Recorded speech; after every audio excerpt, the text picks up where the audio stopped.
I'm Cristina Leston-Bandeira, and I'm a professor of politics at the University of Leeds, which is in the north of England in the United Kingdom in Europe. And today what I'm going to do is I'm going to talk about the nature of Parliament and the nature of digital. And it's a reflection about why digital and Parliament are not really easy bedfellows and how they don't really adapt well to each other. And I'm going to do this very much by leading reflection on the nature of the institution of Parliament. So we often talk about just digital, we talk about what digital can do or can't do, and the problems such as polarization, fake news, and all of that. And I'm sure you'll be covering a lot of those themes throughout these sessions. But what I want to do is instead to pause and reflect on the nature of the parliamentary institution and to help us think about what is it about the institution of Parliament that makes it actually a difficult institution to implement digital solutions and digital opportunities, particularly thinking in terms of engagement, which is my main area of research. But any digital solutions really. And I'm going to do this through 8 key points. So 8 key characteristics of Parliament that make Parliament a difficult institution to implement digital. And then hopefully I will also give some solutions. So it's not going to be about just the problems of the institution, but also about how parliaments, what they need to do in terms of embrace the opportunities that digital gives to these institutions for engagement, effectiveness, transparency, etc. So my first key characteristic is the fact that parliaments are collective bodies, collective institutions. They bring lots of people together, and therefore whichever decision is taken within a parliamentary institution, within a parliament, all the different parts, all the different groups of that institution needs to be listened to, and then a decision being made. And that in itself leads to slower decision-making processes. And I'd say that the most efficient in terms of speed and ability to take decisions very quickly, parliaments would be sort of an authoritarian type of parliament where there's only one group, there's no diversity of views. But in the vast majority of parliaments, thank goodness, we don't have an authoritarian situation, but we have different views, different groups, and they all need to be listened to. So it's different, say, from a government. A government can lead a manifesto, a program, a team that agrees on a program to implement, and they can just make the decisions on that. In Parliament, you have to listen to lots of different voices, and just the fact that it's a collective institution makes that decision making much slower. And you'll see that with each characteristic that I'm outlining, each of these are all things that don't necessarily fit very well with digital.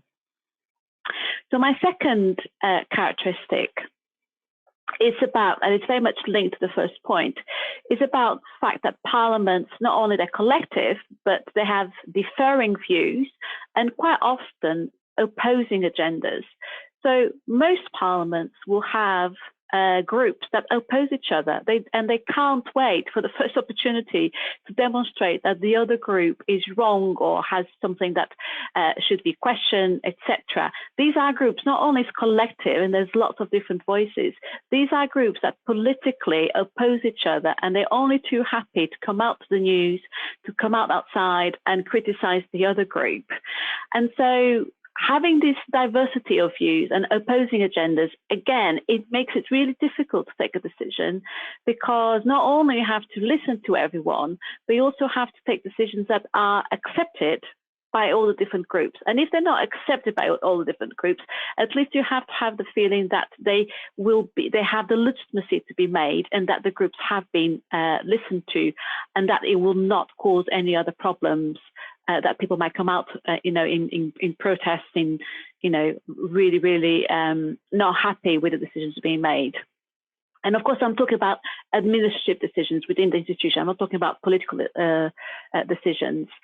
You have some parliaments, such as the European Parliament, for instance, that even have groups within the institution who oppose the existence of the institution.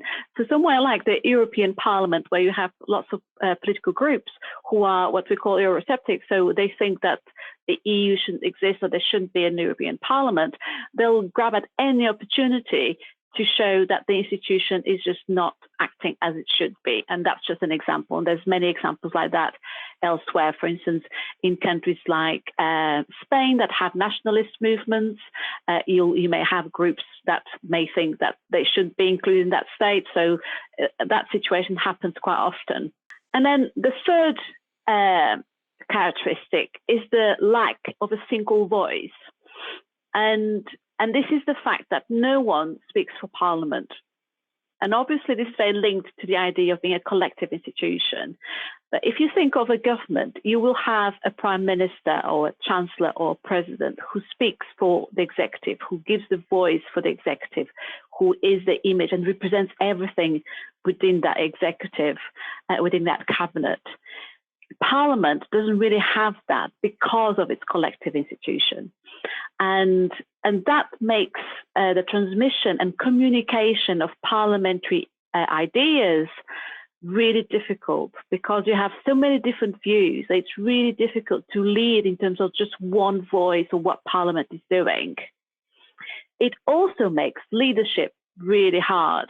So if any of you have done leadership studies, you know about the idea of having just one coherent message, one coherent path, one way of making decisions, and having someone who personifies that as giving almost like the face for those decisions. And if you don't have someone who speaks for Parliament, then it's very difficult to do that and very difficult to convey that one direction. And you may have, in some cases, presidents of Parliament, or in Commonwealth countries, Westminster systems, speakers for parliaments, or presiding officers for parliaments. And that's the nearest you can get, really, to someone speaking for Parliament. But even in those cases, they may speak for an abstract construct of the institution. They will not speak for all the different political groups, and they are always really careful about that. However, from my research, what you see is that it's in those parliaments where that president or that speaker is the most active in personifying one image, one voice for Parliament, that you see the most activity in terms of new decisions and moving forward innovative agendas, which usually, obviously, digital involves. So those cases where the presidents or the speakers, presiding officers are the most active in personifying that single voice, speaking for Parliament, is where you see the most innovation taking place. Because of that leadership. If you don't have leadership, it's very difficult to take decisions, particularly in a collective institution and with opposing agendas like in Parliament. And then my fourth characteristic is the fact that parliaments are what I call bicephalous leadership. So bicephalous meaning with two heads, from two. They have very unique leadership structures. If you think about that and trying to find another organization with the same type of leadership structures. So they have a political leadership, and they have an administrative leadership. So you may have, say, coming back to the present example, a president, political groups, the leaders of those political groups, the leaders, the presidents of the committees or commissions. So that's all the political aspect of the political structure that leads a parliament. But on the other hand, you also have the administrative structure.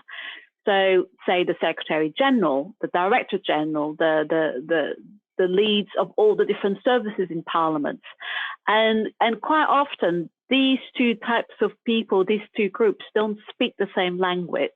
For one thing, the political groups, they tend to be the temporary hosts of a parliament, temporary people in Parliament, whereas the administrative staff, they're actually the permanent staff. They are the ones, I usually call them the guardians of the institution. They're there, and then quite often they make the whole career within the institution. So administrative structures stay there maybe for years, maybe for decades.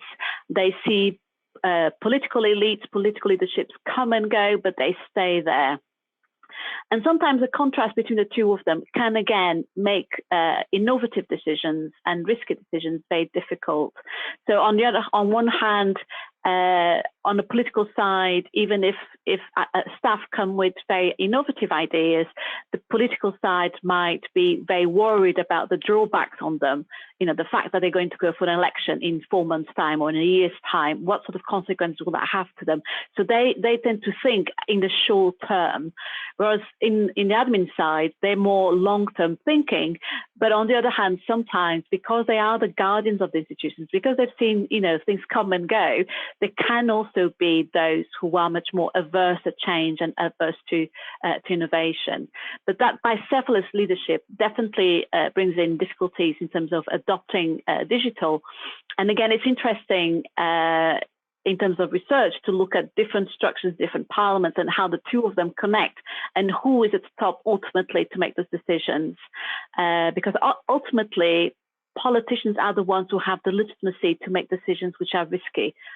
Staff don't really have that legitimacy. So if politicians are not driving an agenda of innovation, quite often it's very difficult actually for Parliament to bring in innovation. So think about those things like corporate body, the bureaus, commissions that sit right at the top of Parliament, making those decisions about strategic decisions for the institution, obviously from an administrative point of view. And then my fifth characteristic is the visibility. I know we always talk about how closed and how opaque and not transparent parliaments are, but actually, in reality, if you look at it from our political institutions, they are the most visible that we have. And I could almost bet in whatever system, whichever system you go to, that you'll find that the Parliament, Congress, Assembly, whatever you call it, will be the most visible political institution. And that comes in lots of ways. People will recognize more immediately the building of the Parliament than they would say the building where the government is. A lot of people actually can't really recognize that, or where all the ministers are, whereas they can identify very quickly the institution of Parliament. They might not know it's Parliament, they might think it's government, but they will recognize the institution usually. And if you think about news, quite often news are reported with mirroring, whether they're reporting on government or whatever they're reporting on politics, they will project that image on Parliament. And anything that happens in Parliament, partly also because of those opposing agendas I was talking to you before, there's opposing groups, people who have different types of objectives, political objectives, because they will try to find the faults on the other group because of all of that brings in visibility. And you have diversity of groups communicating all the time and competing with that communication. All of that, again, raises the level of visibility. And visibility, it's fine, but it also brings with it vulnerability. And what you find sometimes, particularly at the leadership of an institution of Parliament, is that some of those decisions, because they can be very visible, if it's in like a mistake or the spending of money on something that people think that they shouldn't have been spent, that is very easy to criticize. It becomes very, very visible and becomes a very easy reason for the media to attack and all of that. So there's some great writings about saying how visibility is great, but with visibility also comes vulnerability. So in terms of what they are showing. And that again makes parliaments risk averse. And then my sixth characteristic of parliaments, and this is more to think about in terms of engagement and in terms of present communication with the public, because that's my main area of research, is the fact that parliaments tend to have an apolitical voice. So obviously politicians have a political voice. Politicians can talk about policies and ideology and different options. That's what they do. That's the whole purpose of them existing. However, the institution itself of Parliament can't be political, can't be party political. Likewise, the staff, the officials can't be party political. They have to be unbiased at all time. They have to, at all times, show no party favoritism whatsoever. And this means that then when these institutions employ things like social media, where individual voices are really important, where discussion of issues are really important, you quite often find that, say, a social media account of a parliament is actually very bland, very neutral. And that is simply because the staff behind the social media accounts, they will be trying very hard to not express any political ideas because they're trying to be apolitical, they're trying to be unbiased. That's all very well, but the problem is that engagement in politics or engaging people with political ideas does involve discussing politics one way or another. And from the moment you start discussing different issues, you are talking about politics. So this is not impossible to do. And actually, there's plenty of cases now showing how that can be done, how that conversation can be facilitated. But it is an issue that a lot of parliaments struggle with and a lot of staff struggle with, and a lot of staff try to stay away from anything like social media or digital engagements because they say it's not up to me to say the views, it's up to the politicians. And that can be an issue in terms of driving that engagement and innovation in the use of digital tools and use the opportunities that they create in terms of engaging with the public. And then my seventh characteristic is that there's only a few and far between parliaments, if you think about it. So in a large federal country, like it's the case in Brazil, where you have lots of different states, you will have the national parliament, the Congress, and then you'll have sub-state legislatures, sub-state parliaments. In a case like that, there's a little bit more of different parliaments where lessons can be learned. And I've noticed in my research that actually in countries like that, there is a little bit more of exchange of ideas. And I know the programs like this one have done a lot of that, exchanging experiences and practice between different legislatures. But even that, it's not the same as, say, different third sector organizations. These type of parliaments, when this type of institution, there's not many around. If you think of countries where there's no federation, there's even fewer of them. And so the learning of lessons, and with digital, the use of digital is really important, the learning, the experimenting and all of that doesn't really take place that easily. There are obviously networks that try to stimulate that, and programs like this one by Bússola Tech is a good example of this, of trying to stimulate the exchange of practices and to learn from that. And organizations like the IPU, the Interparliamentary Union, and others similar do try to exchange those lessons, but it's not really that easy, particularly when you start having different types of political systems with different cultures, with different languages, and that lesson learning becomes really hard. And I'm so often so surprised that I talk with staff from different parliaments, and I talk with staff from a lot of parliaments, and they express exactly the same concerns as staff from another parliament, but they think they're the only ones in the world who are facing those difficulties. Or they might think they've done something that is very, very innovative when other places are doing it, because there's such a lack of understanding, of knowledge, what other parliaments are doing in terms of, particularly innovative areas like engagement. There's a bit more of lesson learning in more traditional parliamentary areas like legislation and scrutiny, oversight. But in engagement, there's far less of that because it's much newer for many parliaments. And my final eighth characteristic about parliaments, which make them the use of digital quite difficult, is the timings of political cycles and how that affects decision making. So if any of you works in politics, you'll know that the political cycles can be very unpredictable, can be very fast-paced, can change at any moment. And this can be really difficult then to use to adapt in terms of the digital tools, say if you're trying to engage with the public out there.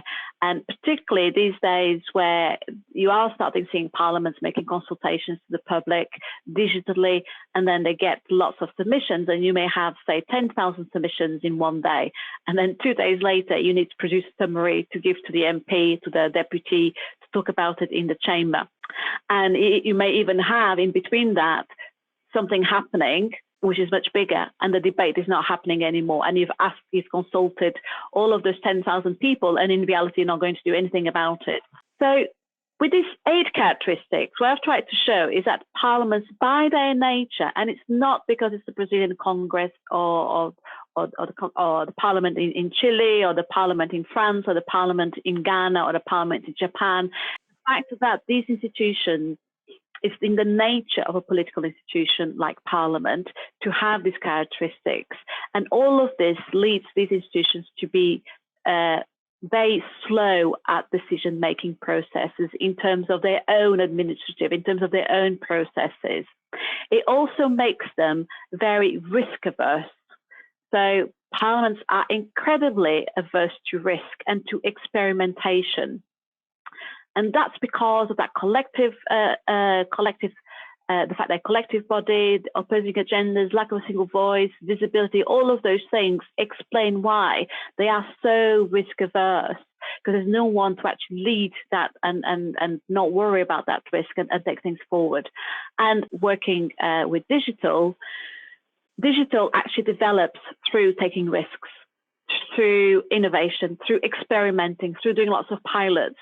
And one of the parliaments, which the Brazilian Congress is incredibly innovative in digital, and I'm sure you all know that. But one example I was going to use, maybe it's less familiar, is the European Parliament, which around 2008, 2009 decided to really go invest in digital communications. And the reason why they did that was because they said, right, we're going to experiment, we're going to do pilots, we do lots of experiments, and we're going to accept that there'll be risks. And it's from that then a load of other innovations, initiatives came through. And still today, in terms of social media use, they are the most complex, they have the most complex suite of social media use for Parliament in terms of engaging and bringing people on board. So that experimentation is really important to move forward innovation and digital, and parliaments are not always very suitable for that. So a few solutions for this, and it's not just problems. So the sort of things that that I usually talk about when I talk to staff in parliaments, or that my research has shown that has worked particularly well in terms of moving digital innovation, I've grouped them around 5 points. So the first one is the investment in staff and resources. And this might seem an obvious one, but particularly for very traditional parliaments, so parliaments are there to make laws or to scrutinize what government is doing. So they're traditional type of staff. They're not communications, engagement, digital type of staff. They're staff who know about law, who know about drafting, who know about procedure. And quite often there's this idea that digital it's just something it's on the website, or it's out there and doesn't need specialized staff and resources for that. It really does. It really needs staff that understands about communication, understand about engagement, understand about how to use digital. And so that investment in staff and in resources is really, really important. Having said all of that, you can do a lot by just being creative and innovative and doing it small. So it doesn't need to be something huge. And I know, for instance, in Brazil, the Brazilian Congress has got huge structure in terms of staff and resources, and many other parliaments are very jealous of their staffing and resources, and many parliaments don't have that level of resources and can do whatever they, other type of initiatives. But it is important, that acknowledgement that they are different skills from the traditional parliamentary type of skills. And then secondly is this a willingness to experiment and to pilot. That is really important. And coming back to the case in Brazil, I know that both in the Chamber of Deputies and in the Senate, there have been initiatives where staff are encouraged to present innovations, to bring in projects, to bid for ideas. And that's really important. And many parliaments don't do that. And that willingness to experiment, to try different things, and to accept that some of them will not go that well, others will go well. But that really needs to be there in terms of driving that innovation, particularly in an institution like Parliament, for the characteristics I've just said to you. So the third one is linked to this, is that acceptance that risks need to be taken. And that often is really difficult to convey and implement when you are in that leadership position, where you are the person who a decision may backfire really badly to you. But that acceptance that risks need to be taken really, really is important. And then my fourth point is to start small and build on that. There's parliaments that actually started very big, huge investment, huge changes, and that actually sometimes doesn't necessarily work very well. And that actually becomes much more risky in many ways because it's more expensive. And if you want to change again, then it's a lot of other work. You don't take the staff with you anymore because they're tired of such a big change. And actually, parliaments that start very small, trying to bring small initiatives here, experiment here, trying to bring the staff on board, the other staff. So quite often you have a divide between the staff that do digital and engagement and the staff that do legislation and scrutiny. And the Scottish Parliament is a really good example where they started small and trying to change the culture to make these two types of staff work more together, the ones on legislation, the ones on digital, the ones on engagement. But again, it's been by starting small and taking everyone with you rather than starting very big and then building on that. And then finally, my final fifth recommendation is that Parliament works with outside organisations. Again, quite often for lots of different reasons, parliaments take it upon themselves to do it all and to have it all done by themselves, by their own staff, even if it's project, seconded within Parliament. But actually, there's so many organisations out there, particularly in digital, that have the experience, have the expertise, have the skills to develop lots of ideas. And quite often parliaments are a bit too, again, averse to develop partnerships with outside organisations. But where I've seen the most innovation, again, has been when parliaments have accepted to work with outside organisations for different types of purposes. So there you are. We've got 8 characteristics that make Parliament a difficult institution to bring digital in, and then which results in slow decision-making processes and very risk-averse type of decision-making processes. But an indication of 5 key ideas in there to try to address those problems, address that nature, and try to bring it digital into Parliament to make it work. And that's it for me. And if you just Google my name, you'll find my email and my Twitter account. And if you want to get in touch about any issues or any examples, I'd be very happy for you too. Thank you.